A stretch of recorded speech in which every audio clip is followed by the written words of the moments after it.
Legal education hub channel में आप सभी का स्वागत है। मैं दुर्गेश प्रसाद आज सूचना के अधिकार अधिनियम 2005 के तहत जानकारी प्राप्त करने हेतु आवेदन को कैसे लिखा जाता है उसकी जानकारी प्रदान करूंगा। यह वीडियो विधि के विद्यार्थियों तथा लोगों की मांग के आधार पर मैंने बनाया है। आप इस वीडियो को अंतिम तक देखिए जिससे आपको यह जानकारी मिल जाए कि सूचना के अधिकार अधिनियम 2005 के तहत यदि हम कोई जानकारी प्राप्त करना चाहते हैं तो हमको आवेदन को कैसे लिखना होगा, उसमें कौन कौन से बिंदुओं को आपको डालना होगा, लिखना होगा। मैं आपको बता दूं कि सूचना का अधिकार अधिनियम 2005 12 अक्टूबर 2005 से पूरे भारत देश में लागू है।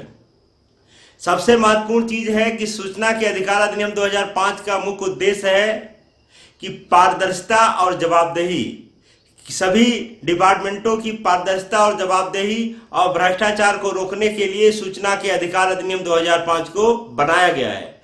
भारत के प्रत्येक नागरिक को यह अधिकार है, उसका लीगल राइट है कि सूचना के अधिकार अधिनियम के तहत आवेदन करके सूचना को किसी भी डिपार्टमेंट से प्राप्त कर सकता है। तो चलिए देखते हैं यदि आप आवेदन करना चाहते हैं तो आवेदन को आप कैसे लिखेंगे।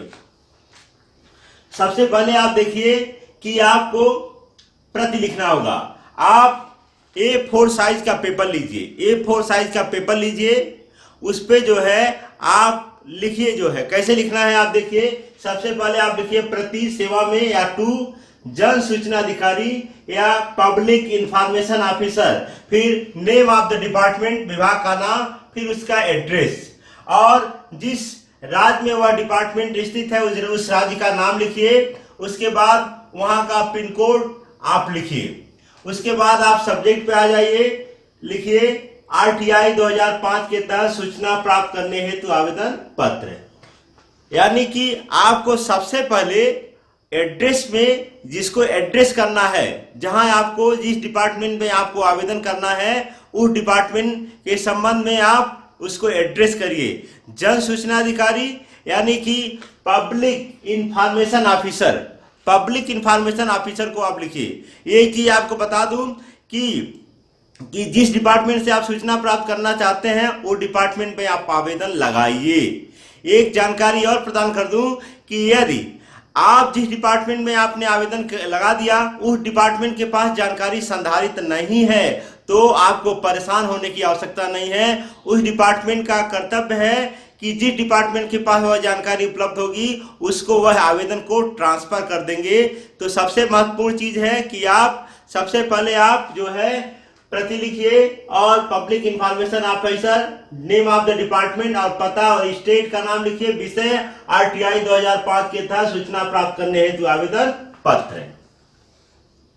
उसके बाद लिखिए महोदय, सूचना के अधिकार अधिनियम के तहत मुझे निम्नलिखित जानकारी प्रदान करने का कष्ट करें। यानी कि आप चाही गई जानकारी के संबंध में आप जो है लिखिए कि हमको निम्नलिखित जानकारी आपके डिपार्टमेंट से चाहिए और उसको आप बिंदुवार लिखिए।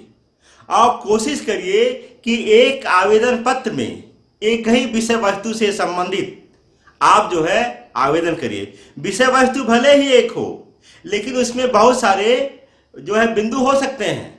यानी कि आप चाहिए गई जानकारी को जो है एक ही विषय वस्तु से संबंधित लिखिए और क्रमशः स्टेप बाय स्टेप एक बिंदु को लिखते चले जाइए। उसके बाद आपको बताना चाहूंगा कि आवेदन लिखने के बाद जब आपने आवेदन लिख लिया तो लिखने के बाद आपको अंतिम में आप अपना आवेदक का नाम, जो आवेदन आप कर रहे हैं, आप अपना नाम लिखिए और उस पर साइन लिखिए, साइन करिए और पूरा पता लिखिए, मोबाइल नंबर लिखिए, स्थान और दिनांक लिखिए। मैं आपको बताना चाहूंगा कि आप जो है आवेदन फॉर्म में जो एप्लीकेंट है, जो आवेदक है, अपना पूरा नाम और साइन और पता और मोबाइल नंबर, दिनांक और स्थान स्पष्ट रूप से लिखे। क्योंकि ऐसा देखने में आता है कि बहुत सारे आवेदक दूसरे के नाम से या काल्पनिक नामों से या काल्पनिक पते के आधार पर आवेदन करते हैं। तो जन सूचना अधिकारी महोदय को जब आगे कोई संव्यवहार करना रहता है या उनको सूचना देनी रहती है तो उनसे संपर्क स्थापित नहीं हो पाता। जो आवेदक रहता है जन सूचना अधिकारी का उनसे संपर्क स्थापित करने में परेशानी होती है। और ऐसे फेक आवेदन पत्र के संबंध में आपसे निवेदन है कि आप यदि आवेदन करना चाहते हैं तो आप जो आवेदन जरूर करिए, लेकिन आप अपना नाम और साइन और पूरा पता, मोबाइल नंबर, स्थान और दिनांक स्पष्ट रूप से आवेदन फॉर्म में लिखिए। उसके बाद आपको बताना चाहूंगा कि जो सूचना के अधिकार अधिनियम के तहत आप आवेदन प्रस्तुत कर रहे हैं उसका शुल्क कितना होगा। शुल्क के संबंध में कहा गया है कि केवल 10 रुपए शुल्क आपको देना है, केवल 10 रुपए, मात्र 10 रुपए। और यह कैसे, आप किस मोड से आप इसका पेमेंट कर सकते हैं। नॉन जुडिशियल स्टैंप आप दे सकते हैं, पोस्टल ऑर्डर दे सकते हैं, बैंक ड्राफ्ट दे सकते हैं, बैंकर चेक दे सकते हैं, या चालान के माध्यम से ऐसा कर सकते हैं, या नगद। यदि आप नगद दे रहे हैं, यदि आप जिस डिपार्टमेंट में आवेदन कर रहे हैं नगद दे रहे हैं, तो आप रसीद को जरूर प्राप्त कर लीजिए। अब आपने क्या किया, आवेदन पत्र को लिख लिया और उसमें जो है शुल्क भी लगा दिया, या यदि आप नगद दे रहे हैं तो उसकी रसीद भी आपने प्राप्त कर लिया। तो आपको बताना चाहूंगा कि यदि आप इसको डिपार्टमेंट में जाकर के जमा कर रहे हैं तो भी हो सकता है, या आप स्पीड पोस्ट के माध्यम से भेजना चाहते हैं तो भी आप कर सकते हैं। यानी कि डाक के माध्यम से संबंधित डिपार्टमेंट को आप आवेदन कर सकते हैं। एक जानकारी प्रदान कर दूं, विभिन्न डिपार्टमेंटों में एक नई सुविधा दी गई है भारत सरकार द्वारा, राज्य सरकारों के द्वारा, कि आप जो है ऑनलाइन भी आवेदन करके सूचना के अधिकार अधिनियम के तहत जानकारी को प्राप्त कर सकते हैं। यानी कि आप मैनुअल भी कर सकते हैं और ऑनलाइन भी आवेदन कर सकते हैं। शुल्क मात्र 10 रुपया है। मोड का मैंने माध्यम आपको बता दिया और यह भी बता दिया कि आपको अंत में जो है आवेदक का नाम, हस्ताक्षर, पूरा पता, मोबाइल नंबर, स्थान और दिनांक भी लिखना है। एक चीज और आपको बता दूं कि जो गरीबी रेखा से नीचे जीवन यापन करने वाले लोग हैं, बिलो पॉवर्टी लाइन, उनको शुल्क से मुक्ति है। यानी कि यदि वह आरटीआई के तहत आवेदन कर रहे हैं तो उनको शुल्क नहीं देना है, उनको एग्जम्पशन प्राप्त है, उनको छूट प्राप्त है, बशर्ते वह जो है इस आशय का अपना प्रमाण पत्र, सत्यापित प्रति उसके साथ अटैच करें। अब हम आपको बताना चाहेंगे सूचना प्रकरण से छूट, कि कौन सी सूचनाओं को आप प्राप्त कर सकते हैं, कौन सी सूचनाओं को आप प्राप्त नहीं कर सकते हैं। मैं आपको बता दूं कि सूचना के अधिकार अधिनियम 2005 का प्रमुख उद्देश्य है जवाबदेही और पारदर्शिता। तो इसके तहत यह कोशिश की गई है कि सभी डिपार्टमेंट अपनी जानकारी को स्वेच्छा पूर्वक जो है प्रदान करे यदि कोई नागरिक आवेदन कर रहा है। लेकिन अधिनियम की धारा 8 और 9 और द्वितीय अनुसूची में, अधिनियम की धारा 8 और 9 और सेकेंड शेड्यूल में यह व्यवस्था दी गई है, जिसके तहत उसमें जो विषय वस्तु अंकित है, जो विषय अंकित है, उसके तहत यदि आप आवेदन कर रहे हैं तो इन बिंदुओं के संबंध में आपको सूचना प्राप्त नहीं होगी। लेकिन मैं एक चीज स्पष्ट यहां कर दूं, वह यह है कि धारा 8 में जो प्रावधान बनाए गए हैं सूचना का अधिकार 2005 में, वह यह है कि यदि उसमें जो विषय वस्तु दी गई है, जो सब्जेक्ट मैटर दिया हुआ है, जो बिंदु बताए गए हैं, यदि उससे लोकहित प्रभावित हो रहा है, पब्लिक इंटरेस्ट प्रभावित हो रहा है, तो धारा 8 में दी गई विषय वस्तु के संबंध में भी आपको, यानी कि जन सूचना अधिकारी महोदय को जानकारी को प्रदान करना है। यानी कि आपको देखना है कि क्या उससे लोकहित प्रभावित हो रहा है, क्योंकि सूचना के अधिकार का प्रमुख उद्देश्य है सूचना के अधिकार अधिनियम का कि भ्रष्टाचार को रोकना, कार्य प्रणाली में पारदर्शिता लाना, जिससे कि हम अपनी सूचना को दूसरे को प्रदान कर सके, वो हमारे विषय में जान सके। यह मैंने बताया। और उसके बाद आपको बताना चाहूंगा सूचना प्राप्त करने की अवधि। यदि आपने आवेदन कर दिया तो कितने दिन के अंदर आपको सूचना प्राप्त होगी। यदि आपने आवेदन किया तो आवेदन करने के 30 दिनों के अंदर, मैं यहां बताना चाहूंगा, एकदम स्पष्ट कर देना चाहूंगा कि कब से यह काउंट होगा। जैसे आपने आवेदन फॉर्म आज लिखा और लिखने के बाद संबंधित डिपार्टमेंट को यदि स्पीड पोस्ट से भेजा, यदि आपने डाक से भेजा या स्वयं जाकर जमा किया, यदि डाक से आपने भेजा तो संबंधित डिपार्टमेंट को प्राप्त होने की तिथि से, उस कार्यालय को प्राप्त होने की तिथि से 30 दिन के अंदर उसे जानकारी संबंधित आवेदक को प्रदान किया जाएगा। यदि आप व्यक्तिगत दे रहे हैं जाकर के, तो आपके देने से वह जो है 30 दिनों के अंदर जानकारी प्रदान कर देंगे। सबसे महत्वपूर्ण चीज है कि माननीय उच्चतम न्यायालय और विभिन्न राज्यों के मार्गदर्शिका के अनुसार यह नियम बनाया गया है कि आवेदन फॉर्म के साथ आवेदन को तभी इंस्टीट्यूट माना जाएगा, तभी दाखिल माना जाएगा जब उसके साथ 10 रुपए का शुल्क अटैच हो। यदि आप एग्जाम्पशन का दावा करते हैं, गरीबी रेखा से नीचे का दावा करते हैं, उसे छूट के दावा करते हैं, तो उसकी सत्यापित प्रति आपको लगानी होगी, जैसा मैंने आपको बताया। अब आपको बता दें, यदि यह जानकारी जीवन और स्वतंत्रता से संबंधित है, यानी कि लाइफ एंड लिबर्टी से संबंधित है, तो यह जानकारी जो है संबंधित जन सूचना अधिकारी को 48 घंटे के अंदर देना है, 48 आवर के अंदर देना है। तो यह महत्वपूर्ण। यह स्थिति कब क्रिएट हो सकती है? जब हमारे जीवन से संबंधित, हमारी लाइफ से संबंधित, जैसे हमको जो है अगर कोई व्यक्ति जो हॉस्पिटल में भर्ती है या किसी अन्य जगहों पे है जो बहुत इमरजेंसी है, जो उसके जीवन से संबंधित है, तो संबंधित डिपार्टमेंट को 48 घंटे के अंदर वह जानकारी प्रदान करना होगा। एक चीज और आपको बता दूं कि जो आप आवेदन करेंगे उसमें आप यह भी लिखेंगे चाहिए गई जानकारी के क्रम से लिखने के बाद कि यदि अतिरिक्त शुल्क की आवश्यकता होती है तो हम अतिरिक्त शुल्क देने के लिए तैयार हैं। इसको भी आप लिखेंगे। आपको आप बता दूं कि कुछ इसके लीगल प्रावधान। धारा 4 कहती है, सूचना का अधिकार अधिनियम की धारा 4, कि सभी डिपार्टमेंटों से अपेक्षा है कि अपनी जानकारी को प्रोएक्टिव डिस्क्लोजर के तहत, यानी कि स्व प्रकटन के तहत अपनी जानकारी को अपनी वेबसाइट पे, अपने कार्यालय पे डिस्प्ले कर दे। तो सभी डिपार्टमेंट से अपेक्षा है कि वह अपनी जानकारी को डिस्प्ले कर दें। यदि वह जानकारी को डिस्प्ले कर देते हैं तो हमको आवेदन करने की या किसी भी आवेदक को आवेदन करने की आवश्यकता नहीं है। यहां मैं आपको और स्पष्ट कर दूं, तो यदि आप आरटीआई के तहत आवेदन करना चाहते हैं तो जरूर करिए, लेकिन आवेदन करने के पहले एक बार जाकर के संबंधित डिपार्टमेंट की वेबसाइट पे जाकर के अवलोकन करिए कि कहीं यह सूचना डिस्प्ले तो नहीं है। यदि वेबसाइट पे अवेलेबल है तो आपको आवेदन करने की कोई आवश्यकता नहीं होगी। यदि संबंधित डिपार्टमेंट के कार्यालय में लगी हुई है तो आपको आवेदन करने की आवश्यकता नहीं है। तो यह धारा 4। आप धारा 6 को देखते हैं। धारा 6 में लिखा हुआ है कि जो व्यक्ति आवेदन करेगा किस भाषा में करेगा, तो कहा गया है वह हिंदी में कर सकता है या अंग्रेजी में कर सकता है या किसी भी स्थानीय भाषा में, यानी कि वह हिंदी में भी चाहे लिखना चाहे आवेदन तो कर सकता है, अंग्रेजी में भी कर सकता है, या जो उसकी स्थानीय भाषा है उसमें भी वो आवेदन कर सकता है। अब धारा 7 को, धारा 7 में बताया गया कि आप आवेदन कहाँ करेंगे।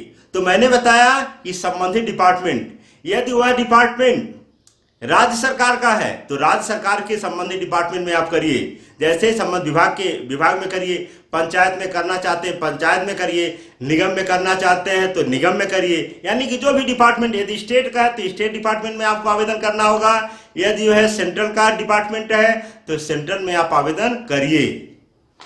यह हो गया धारा 7। धारा 7 में एक चीज और बताया गया है कि लोक सूचना अधिकारी को, पीआईओ को आप दे रहे हैं तो 30 दिनों के अंदर आपको जानकारी प्रदान किया जाएगा। लेकिन सहायक जन सूचना अधिकारी को दे रहे हैं तो सहायक सूचना अधिकारी का मुख्य उद्देश्य यह है कि वह जो है जो आवेदन है उसको रजिस्टर्ड करेगा, लेकिन उसका सूचना देने का कार्य नहीं है। तो वहां सहायक जन सूचना अधिकारी उस आवेदन को जन सूचना अधिकारी को प्रदान करेंगे। तो यहाँ जो 30 दिन की अवधि होगी वो 35 दिन की हो सकती है। यानी कि यदि आप सहायक जन सूचना अधिकारी के पास दे रहे हैं तो सहायक जन सूचना अधिकारी को देने में 5 दिन का समय लगा सकते हैं, तो वहां जो है 30 दिन की अवधि 35 दिन की हो सकती है। लेकिन यदि आप डायरेक्ट जन सूचना अधिकारी को दे रहे हैं तो जन सूचना अधिकारी महोदय को 30 दिनों के अंदर जो है जानकारी को प्रदान करना होगा। यह धारा 7 में है। अब आपको बताना चाहूंगा, यदि जहां आप आवेदन कर रहे हैं, यदि जन सूचना अधिकारी महोदय उस आवेदन को प्राप्त करने के बाद जानकारी प्रदान नहीं कर रहे हैं या अधूरी जानकारी प्रदान कर रहे हैं या जैसा आप चाह रहे हैं वैसी जानकारी नहीं मिल रही है, तो आप धारा 19 के तहत प्रथम अपील कर सकते हैं। कहां? प्रथम अपीली अधिकारी के पास। यानी कि यदि आपको जानकारी अधूरी मिल रही है या जैसे आप चाह रहे हैं वैसी नहीं मिल रही है या जानकारी दी ही नहीं जा रही है, उस पत्र का कोई जवाब ही नहीं दिया जा रहा है, वो उस एप्लीकेशन का कोई जवाब ही नहीं दिया जा रहा है, तो माना जाएगा कि वह जानकारी देना नहीं चाहते हैं। तो 30 दिन, जब 30 दिन की अवधि हो जाती है तो आप उस अवधि से 30 दिनों के अंदर जो है प्रथम अपील प्रथम अपीलीय अधिकारी के पास कर सकते हैं। यदि राज्य सरकार का डिपार्टमेंट है तो राज्य सरकार के संबंधित डिपार्टमेंट के प्रथम अपीलीय अधिकारी के पास करिए। यदि जो है सेंट्रल गवर्नमेंट का है तो सेंट्रल गवर्नमेंट के संबंधित डिपार्टमेंट के प्रथम अपीलीय अधिकारी के पास जब है अपील आप 30 दिनों के अंदर कर सकते हैं। लेकिन प्रथम अपीलीय अधिकारी से भी आप संतुष्ट नहीं हैं तो आप सेकेंड अपील कर सकते हैं। यदि स्टेट गवर्नमेंट का डिपार्टमेंट है तो राज्य आयोग में करिए। यदि सेंट्रल गवर्नमेंट का डिपार्टमेंट है तो केंद्रीय आयोग में आप जो है 90 दिनों के अंदर जो है द्वितीय अपील कर सकते हैं। लेकिन आपको एक महत्वपूर्ण जानकारी प्रदान कर दूं, वह यह है कि संबंधित डिपार्टमेंट के पास जो संधारित, जो रिकॉर्ड में जो जानकारी रहेगी, जो उपलब्ध जानकारी रहेगी, उसी जानकारी को आपको प्रदान किया जाएगा।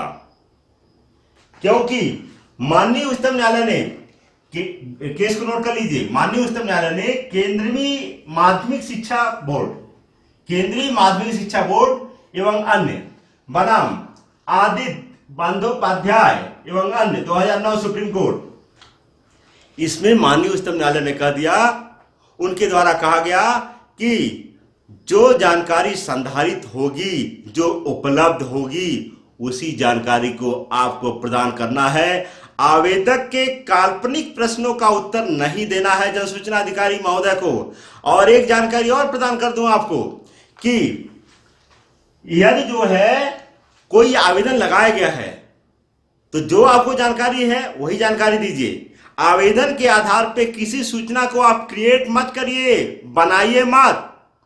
जो आपके पास रिकॉर्ड में संधारित तो वही दीजिए, आप इसको सृजित मत करिए और आवेदक के काल्पनिक प्रश्नों का उत्तर मत दीजिए। और एक और जानकारी प्रदान कर दूं, वह यह है कि बहुत सारे जन सूचना अधिकारी क्या करते हैं कि जब आवेदन आता है तो आवेदक को सलाह देते हैं कि आप मत देते हैं, सलाह देते हैं कि आप ऐसा नहीं, ऐसा करिए, या आपको ऐसा करना चाहिए। यह अधिनियम मत और सलाह देने की अपेक्षा नहीं करता है और कहा गया कि आप मत और सलाह मत दीजिए, क्योंकि जो आवेदन आया है उसके तहत जो आपके पास जानकारी है उस जानकारी को उपलब्ध कराइए। क्योंकि सूचना के अधिकार अधिनियम का प्रमुख उद्देश्य है पारदर्शिता और जवाबदेही को सुनिश्चित करना और प्रत्येक कार्यप्रणाली में हर डिपार्टमेंट की कार्यप्रणाली को ट्रांसपेरेंट बनाया जा, अकाउंटेबल बनाया जा, जिसके वजह से सूचना अधिकार अधिनियम को बनाया गया है।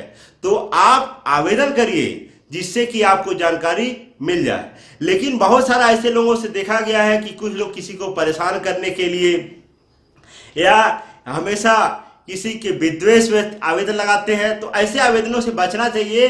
उद्देश्य यह है कि यदि आप जो है सूचना प्राप्त करना चाहते हैं, भारत के नागरिक हैं, तो आवेदन जरूर करिए और सूचना को प्राप्त करिए।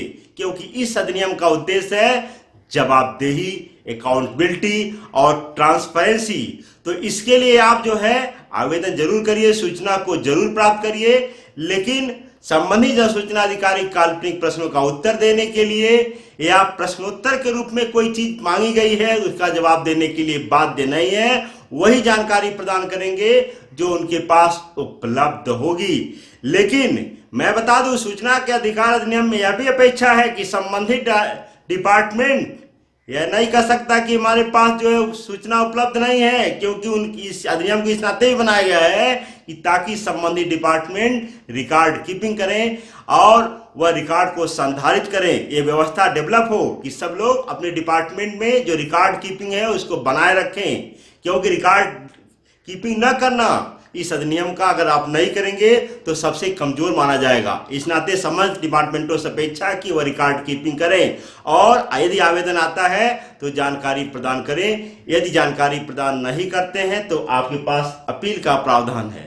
तो आज मैंने अधिनियम के विषय में कि कैसे आवेदन किया जाता है उसको मैं एक बार ब्रीफली फिर बताता हूं। एक बार आप देख लीजिए कि आपको प्रति या सेवा में जन सूचना अधिकारी, पब्लिक इंफॉर्मेशन ऑफिसर, संबंधित डिपार्टमेंट का नाम, पता लिखिए, सब्जेक्ट लिखिए और आरटीआई 2005 के तहत सूचना प्राप्त करने हेतु आवेदन पत्र और चाहिए गई जानकारी का विवरण लिखिए और क्रम से लिखिए। यह जानकारी कोशिश करिए कि कई विषय वस्तु से हो। यदि आपके पास बहुत सारी विषय वस्तु है तो आप अलग अलग आवेदन पत्र प्रस्तुत कर सकते हैं। मैं आपको बता दूं, यदि आपकी जानकारी बहुत सारे पेजों में है, तो आपको सूचना दिया जाएगा कि चाही गई जानकारी के संबंध में इतना रुपए शुल्क अदा करके जानकारी को प्राप्त कर लें।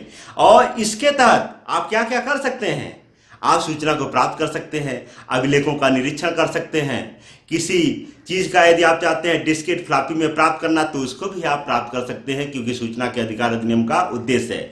आवेदक से अपेक्षा है कि वह शुल्क को लगावे। यदि शुल्क के छूट का दावा करता है तो गरीबी रेखा से नीचे जीवन यापन करता है तो उसके संबंध में सत्यापित प्रति को लगावे।